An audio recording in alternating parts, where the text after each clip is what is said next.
met करा न करा ताकू नवीन बाबू मान्यवर पूर्वतन मुख्यमंत्री वर्तमान विरोधी दल नेता एवं श्रीजुक्त राहुल गांधी एवं मल्लिकार्जुन खड़गे जी बसवे माने निष्पत्ति ने कौन हम न हम जदि मेट हुए मेट हवा ना कथार सी कहीं मुंड खेलुं तुम लड़े कर तुम दीटा पॉलिटिकल पार्टी सहित लड़े कर आइडियोलोजिकली तुम बीजेडी बीजेपी मेट हो तांकरी मेट भितर मु दीटा बाय इलेक्शन जीति नवीन बाबू नेतृत्व थिला तलसारा लक्ष्मीपुर तेणु मेट किए क्या सहित कर बीजेपी सहित बीजेडी कर कांग्रेस तो केवल बीजेडी सहित मेट करनी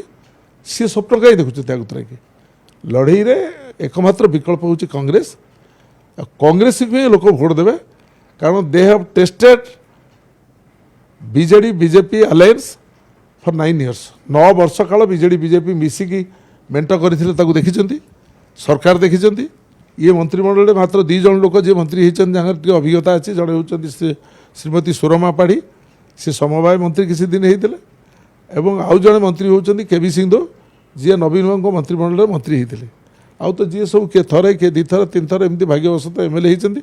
एवं ये मंत्री कौन जानना किए कारण गोटे जड़े मंत्री गोटे विषय कहले समवाय मंत्री से जोगाण मंत्री आउ गोटे कथा से कथा आउ गोटे प्रकार कहले मंत्रिमंडल केमी चले सरकार केमी हुए विषय धारणा तक ना तेणु सी बर्तमान केमी निजे तिष्टिकी रे एकजुट हो रे जो हर्स रेस आरंभ है ताकू केमी संभाड़े चिंता करूँ ये पूर्ति पालन कौन अच्छे कोटी कोटी टाँग खर्च करदे पूर्ति पालन होगा लाइट चारिआडे होगा जलीगला गोटे 2 दिन 3 दिन कि 7 दिन रखीदे पूर्ति पालन होगा